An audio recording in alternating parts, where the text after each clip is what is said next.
अस्सलाम वालेकुम नाज़रीन, मैं हूं आपका मेज़बान इशर कादरी। इस वक्त मैं मौजूद हूं प्रोग्रेसिव ग्रुप के इशाइये में, जो कि खालिद उस्मान साहब की जानिब से दिया गया है, जिसमें बिज़नेस कम्युनिटी की एक बहुत बड़ी तादाद ने शिरकत की। हमारे साथ मौजूद हैं प्रोग्रेसिव ग्रुप के सीनियर रहनुमा, उनसे बात करेंगे और मौजूदा मुआशी मसाइल के हल के हवाले से जानने की कोशिश करेंगे। अच्छा सर, ये बताइएगा कि जो मौजूदा मुआशी मसाइल हैं उनको हल किस तरह किया जा सकता है, फ़ौरी इक़दाम क्या किए जाएँ कि जो मौजूदा मुआशी मसाइल हैं हल हों।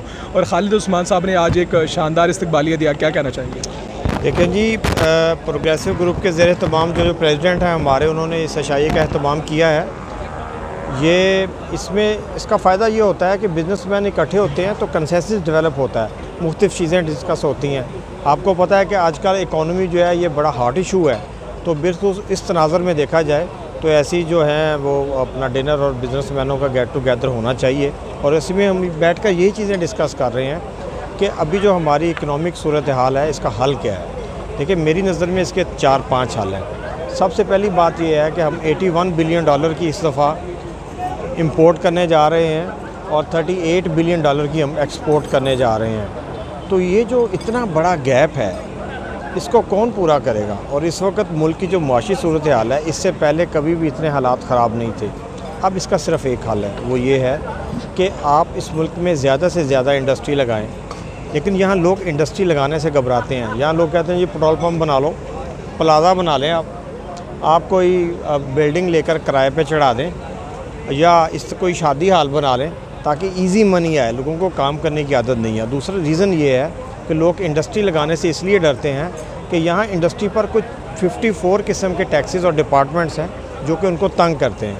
वो प्रेफरेंस ये देता है कि जी मैं बैरिया में 10 प्लाट ले लूँगा तो मेरे लिए ज़्यादा बेहतर है, अगर मैंने फैक्ट्री लाई तो 54 महकमों ने आ जाना है।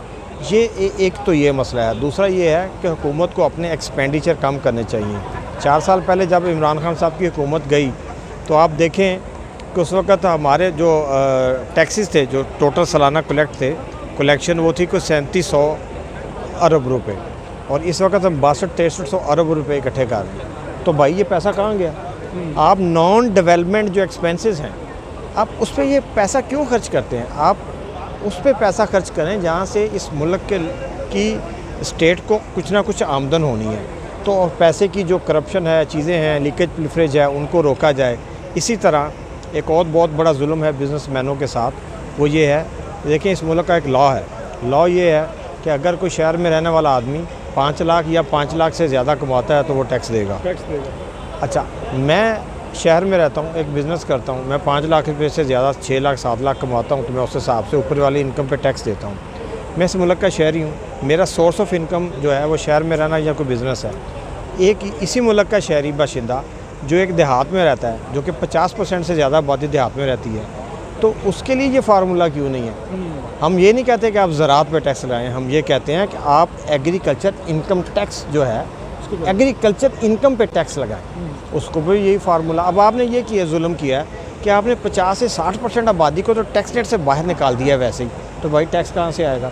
और शहर में रहने वाले बिजनेसमैनों को आप हर साल परसेंटेज वाइज टैक्स बढ़ा रहे हैं, इसलिए लोग जो हैं वो बिज़नेस करने से घबराते हैं। लोग कहते हैं इंडस्ट्री ना लगाएँ आप, ताकि ट्रेडिंग करें और कहीं ना कहीं को रियल एस्टेट में करें। रियल एस्टेट का जुल्म ये है कि रियल एस्टेट में जब आप इन्वेस्टमेंट करते हैं तो आपको कोई पूछने वाले नहीं है कि आपके पास ये पैसे कहाँ से आए हैं, ये इनकम वाइट मनी कहाँ से आई है। तो लोग वहाँ ब्लैक मनी जो है वो सारी इन्वेस्ट करके आराम से बैठ जाते हैं, साल 6 महीने बाद वो प्लॉट बढ़ जाता है। तो इस किस्म के मसाइल हैं जी, बहुत सारे मसाइल हैं, लेकिन ये 3-4 इक़दाम किए जाएँ। अपने ख़र्चे कम करें स्टेट, और अपनी जो है इंडस्ट्री को यहाँ प्रमोट करें।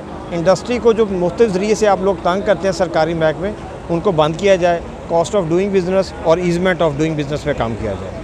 जी बिल्कुल, बड़ी तफसीली बात की, और जो मौजूदा मुआशी मसाइल थे, तजारती मसाइल थे, सन्नती मसाइल थे, जो एक्चुअल कंडीशन थी उसके हवाले से आगाह किया गया है। अगर इस पर अमल दरामद किया जाए तो मुआशी मसाइल जल्द अज जल्द हल हो जाएंगे।